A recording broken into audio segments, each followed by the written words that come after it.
Watch what you bet here on That Betting Show. One last stand for the Clippers on Friday night in L.A. Teddy, got one L.A. team trying to send a contingent out west to hire Monty Williams when the other one is actually trying to win playoff games here. Clippers getting 9.5 total of 233. Moneyline split minus 600 plus 447. 10 p.m. tonight from the Staples Center. The Warriors, as we said again, Teddy, been money burners all year long. 37-49 against the spread on the season. 33-46 against the spread as a favorite. The Clippers, in turn, 48-38 against the number on the season, but only 19-24 against the line as a dog. Can they force Game 7, Teddy, or they can put to sleep tonight?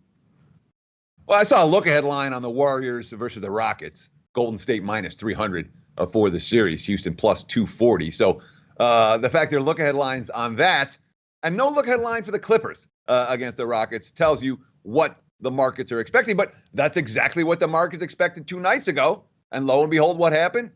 Clip shot lights out. It was not a strong defensive effort from Golden State at all. But, I mean, that's what the Clips are capable of doing. You know, Gallinari had a huge contest, after shooting 7 of 33 in games 3 and 4. Doc Rivers, I think he'll be even better in game 6. I think now he knows where he can score from. You know, Steph Curry talking about the Clips. You know, they have talent all over the floor. They got guys that can knock down shots in their bench. It's been talked about all year with what Montrell and Lou bring. We have to take those away the best we can.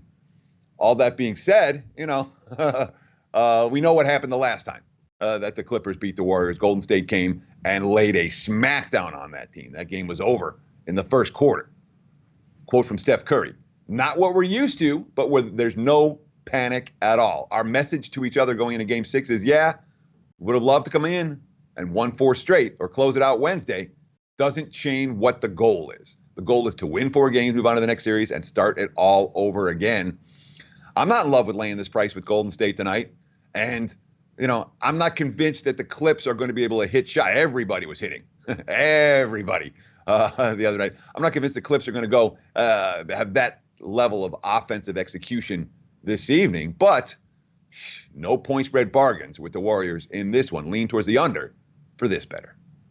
Yeah, it seemed like the Warriors much more focused on the road than at home. We'll see what happens tonight. And Teddy and I aren't on the air on Saturday or Sunday, but we're going to get you fired up here. The Eastern Conference Round 2 starts Saturday. Excited for both of these matchups. Sixers and Raptors. Raptors favored by 6, total of 222.5. Moneyline split of plus 215, minus 255. It's going to take place tomorrow night, but the Sixers last year, Round 2 versus the Celtics, were embarrassed. Now trying to get over that hump with Brett Brown. And still sort of a referendum here, Teddy, in Philadelphia on Brett Brown, whether or not he can coach this team up and get them to the Eastern Conference Finals. Not going to be easy against the Raptors. If we take a look at the Sixers, Teddy, 42-45 against the number in all line games. The Raptors, however, 41-44 against the number on the season. Should be a good one. And hey, look, we know round 1, game 1 for the Toronto Raptors. Sixers are hoping that sort of spills over to game 1 in the second round where they can maybe steal one here. Yeah, Toronto's problems in game 1 are not unique to the first round of the playoffs this year. They were in full display last year, the year before that. I mean, the Raptors, what are they, like 2-13 in game 1s? It's really an ugly track record. And I know it's a new coach with Nick Nurse. I know it's a new star in a couple of new stars, Kawhi Leonard, and all of a sudden, Siakam is becoming a star right before our eyes. But it's a team that's with Lowry at the point. Remember, Lowry didn't hit a shot in game 1 of the first round. A series they dominated. They still didn't win game 1. The markets are saying we don't care about the game 1 problem. In fact, the money has come for Toronto. It's trickling. It's not pouring. But no question, the wise guys look at this Raptor team and they say, we want the depth, because that's the biggest difference. We know that Philly has incredible star power. The big 4 for the Sixers.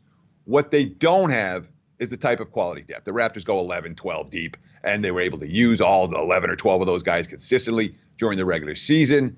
And Nurse wasn't shy about using them in the first round against Orlando either. So, you ask me who are the most important players in this series for Philadelphia? What's Marjanovic going to do? What's Boban? Is he going to be capable of doing anything? Is McConnell going to be able to distribute off the bench? Can Mike Scott and James Ennis hit threes? The Sixers bench, in my mind, is as important as any unit in this series. And if Philly gets their bench to produce, they're live to win. Certainly from a game 1 standpoint, I won't lay with Toronto. I could I learned that lesson more than once It'd be sick. And it's not one of those situations where I lost that bet. I'm not doing it again. I'm never betting that team again. No, I don't trust Kyle Lowry in game ones. So it'd be Sixers or pass for me. And also, Teddy, when you take a look at the Philadelphia 76ers, let's hope that Joel Embiid is going to be around for all 7 games if needed as well. Always interesting, but they get it underway tomorrow. But there also is a Game 7, the second part of a doubleheader tomorrow. The Spurs and the Nuggets in elevation, as we like to say, Teddy. Nuggets favored by 5.5, total of 209. Moneyline split plus 195, minus 245. Spurs 46-40 against the number on the season, and the Nuggets 45-43 against the number. I love Game 7s. It should be a lot of fun to watch. We'll see who advances and moves on to round 2 in the Western Conference. Yeah, and I mean, the NBA, 6 of the 8 series ended in 5 games or less. So, and we have the Clips Warriors. Look, if the Clips do great, they go back for Game 7. They're not beating the Warriors in 7 games. This has been the only legitimately competitive series. And I'm going to give San Antonio a boatload of credit. We talk about adjustments that coaches made from one game to the next and one game to the next. And the Nuggets look to have that Spurs offense figured out. And San Antonio didn't get any good looks or many good looks in Game 4. They didn't get many good looks in Game 5. Derek White was contained. And lo and behold, Pop works his magic. And not one, not two. Every Spurs starter shoots 50% from the floor.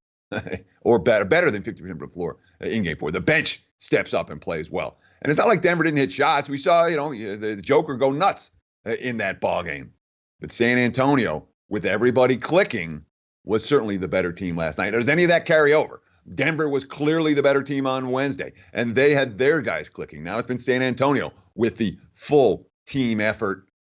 I worry about the Spurs being able to do that on the road in Game 7. I really do. And I'll give them credit if they get there, but there's a reason that the chalk tends to win at home in Game 7s in the NBA. I do think it is a Denver spot.